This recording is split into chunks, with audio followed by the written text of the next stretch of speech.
Hey, what's up everybody? It's Ben Rama here with another Magic the Gathering Puzzle Quest video. And in this battle here, we're just in training grounds, playtesting this deck build that I'm enjoying quite a bit. You may have seen this featured in one of my previous videos on Moon Gauntlet. And in this one, we're specifically looking at the Jace Vanguard. So we are going to ignore all of the Moon shenanigans. I actually just heard via Discord from a very high level player that Greg is capable of using the what we're calling full card Moon exploit, which allows basically infinite proliferate escalate. So I very much suspect that Octagon's going to be pushing a fix for that. So we are wholesale ignoring that exploit and just playing this deck as a straight looper. So yeah, I mean, it's a bit more fun that way for sure. And yeah, we're just getting used to how it's going to be run when it's all said and done. Because yeah, I very much assume that Octagon is going to do something about the Moon exploit. So as you can see here, we're basically just getting a ton of extra swaps, because if you're under 10 loyalty and you activate a loyalty ability or Vanguard ability, you gain an extra swap. So the trick is to dump your loyalty via your ability, your Planeswalker ability first. Nice little Necrogen communion interaction there. So yeah, you use your loyalty ability first. That'll bring you down. If that brings you below 10, then you can start hitting those Vanguard abilities, and you'll get a free extra swap with each trigger. So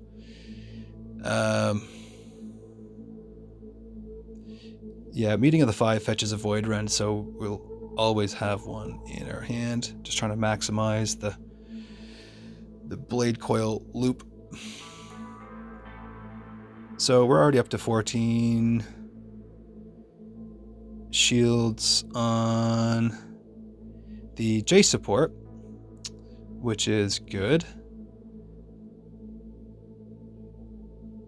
So depending on how many cut your losses we've played, when we trigger that, it should be dealing a fair amount of damage, because we've so-called cut our losses with that spell a few times, which means we got it double. So yeah, 23.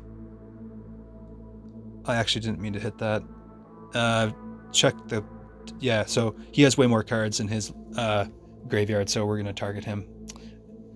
And yeah, just about lethal. So we just attack with Blade Coil and that's game. So yeah, that's a really good example of how that deck can work in a more legitimate way. So yeah, that's pretty fun. We're gonna get into the next one here right away. So this next battle here is actually using the same deck but a different Planeswalker. This is Nicol Bolas the Ravager, Nicol Bolas 2. He's one of my favorite Planeswalkers from back in the day. I use him a little bit less now, just because his mana gains aren't super good, but I really like his abilities. His flip side, Nicol Bolas the Arisen third ability, is probably one of my favorite Planeswalker abilities in the entire game. He can negate card draw entirely. It's absolutely brutal. Really good in PvE. You can just bring your opponent to a complete standstill. But in any case, that's another video for another time. But right now we're just proliferating, escalating with Moon Gauntlet, and we have the Jace support down. We have the Dakkon support down. I did not mean to actually press that. So I'm trying to play this as legit as possible. If there's no creature on board, you can't use the +1. So I guess in that case, I should have pressed just the -1 for the second ability, which is cool. It mills 2, and if you hit mill 20, you get 3 cards. So It's actually a really good second ability, although I don't use it very much because there's so much card draw with the Blade Coil Serpent. So yeah, we just dumped his hand with Blade Coil. Just a savagely powerful card, Blade Coil Serpent. Especially now with Cut Your Losses. Oh yeah, this is kind of breaking news. Octagon, I don't think they have put out an official statement on it yet, but Wizards of the Coast have, and they have told us in no unclear terms that Standard is not going to be rotating out at the beginning of September or whenever that was supposed to be this year. The 4 sets that were set for rotation are actually going to stick around until 2024. So, big ups to Mainloop and GozMaster, another couple of really great YouTubers that cover Magic the Gathering Puzzle Quest stuff. We were going to be doing a collaboration on the standard rotation and which cards we're going to miss the most, but we've collectively decided to table that for now, just where it's not as relevant. Depending on how the meta shifts, there may be cards that we omit from our original top 10 cards that will be missed from standard rotations. So, again, big thanks to those two guys. Their YouTube channels are pretty much the reason why I'm doing mine. They inspired me to get going with my own. So let's swing for lethal and move on to the next battle, which I believe is Legacy. So yeah, we're also switching up not just the deck build, but also the Planeswalker entirely. So where this is Legacy, instead I'm running a version of Blue Sun's Zenith 1000-Year Storm Looper. So if you're not familiar with that, basically 1000-Year Storm allows you to copy a non-copy spell, and depending on how many shields it has, you will get that much mana. So if you can get a few spells off to begin the loop, it will have a high shield count and it will keep grabbing non-copy spells for you, playing them. So you'll be getting lots of extra turns with Stitch in Time. You'll be playing a lot of